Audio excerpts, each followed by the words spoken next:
Camuso here from Camuso CPA. I wanted to provide a quick update on cryptocurrency tax and accounting, specifically Revenue Procedure 2024 28. This is an extremely important topic that isn't getting a lot of attention right now. And I think it's very important because we basically have a January 1st deadline that has been set by this revenue procedure. And it's changing the entire methodology that you're going to have to follow in order to do your cryptocurrency accounting accurately.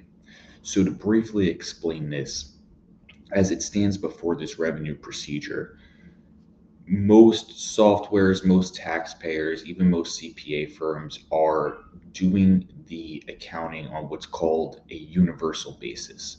All that means is when you're dealing with someone that has an asset across multiple wallets and multiple exchanges, the approach to the universal method is combining all of those data sources and then applying an accounting methodology on an asset by asset basis. And like I said, that's what's most people have been following up to this point. Now what's changing is Revenue Procedure 2024-28 is requiring account-based accounting. So you have to apply the applicable accounting methodology on an account by account basis, meaning to each specific exchange and to each specific wallet. This is very important because it's going to change the cost basis calculations to a very large degree. And it's important that you track the cost basis throughout all the transfers if you're going, between wallets and between exchanges. So that is the first big change, is that we're switching from this universal to the account-based change. And the reason the IRS is requiring this is for a few reasons. Number one, we have the finalized broker regs that I've spoke about during the last time we all met. And that is going to be leading to a lot more 1099 filings from third parties, mainly exchanges and brokers related to your activity. That's all going to be done on an account basis. So that's one of the reasons everything's getting switched to this account basis, is so the tax reporting can match up more to the third party reporting to avoid additional tax notices and related matching issues.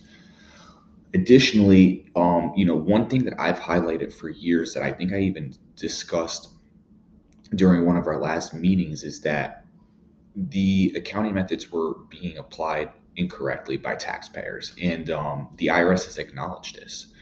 What I was seeing a lot of times were, taxpayers combining all of these sources and then, cherry picking the best tax outcome for themselves, usually HIFO. But a lot of times, because they were doing the calculations on a universal basis, the audit trails they've created and are planning to substantiate to the IRS actually don't match their on-chain activity.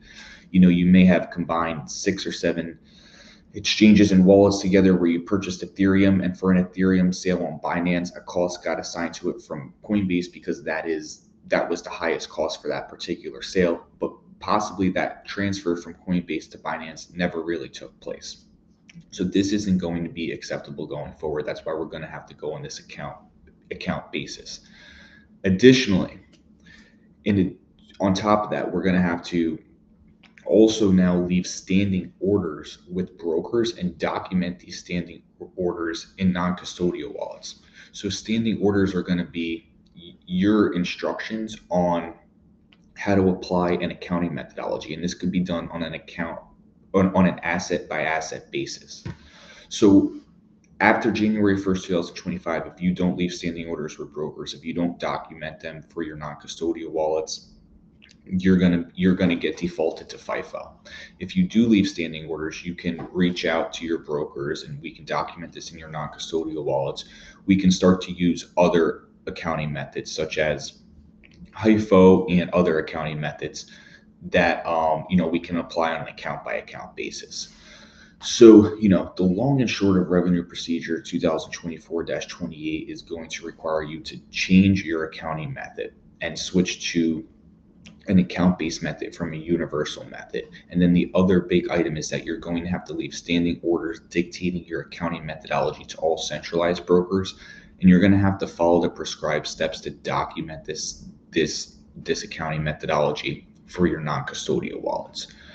So that is a high level overview of what's going to have to be done here. Now, some of the biggest challenges that I believe taxpayers are going to face and that I'm already seeing already is number one, we only have 3 months left to do this. There is a January 1st deadline. There's some exceptions to that January 1st deadline, but generally speaking, that's what we're looking at without getting too far into the weeds.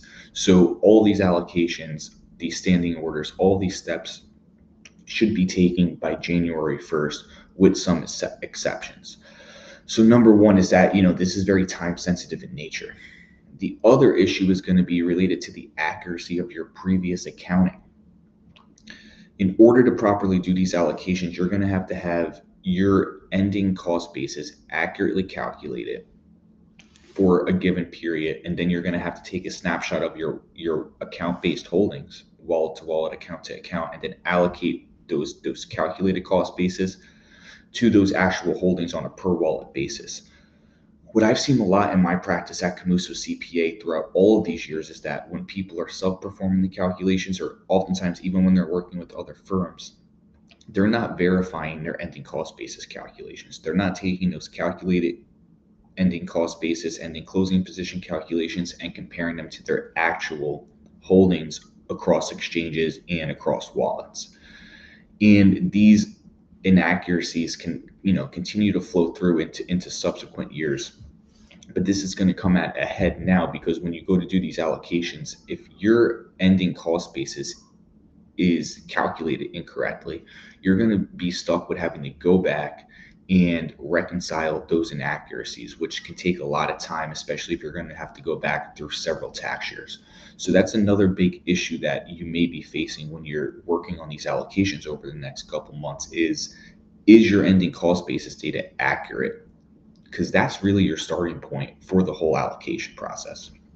Another issue, most tax softwares that are out there do not provide a cost basis report at the tax lot level.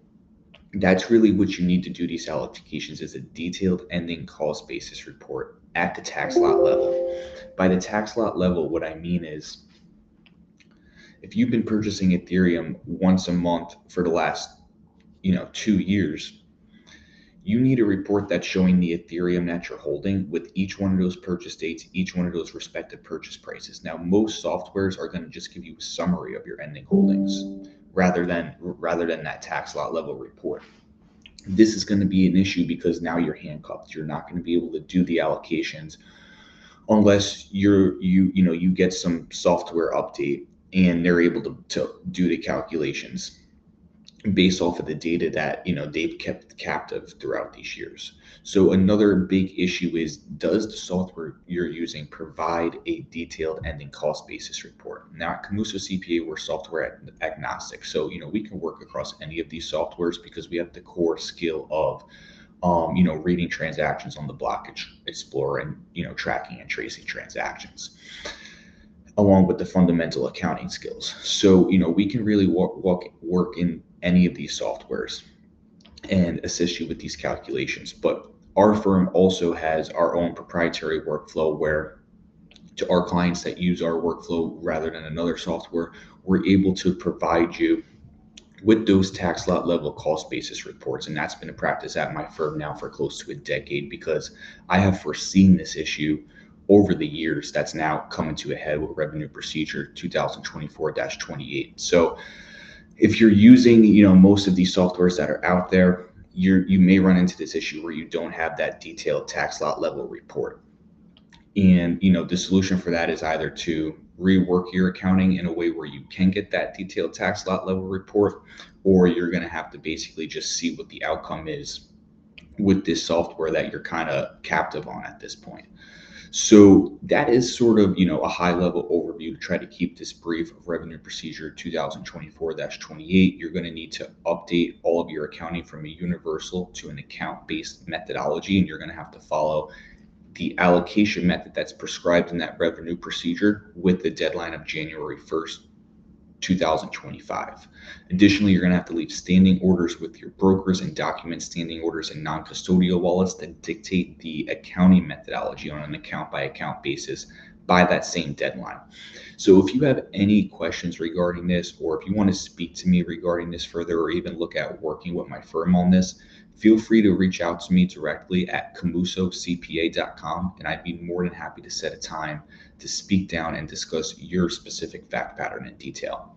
Until next time, I'm Patrick Camuso, signing off.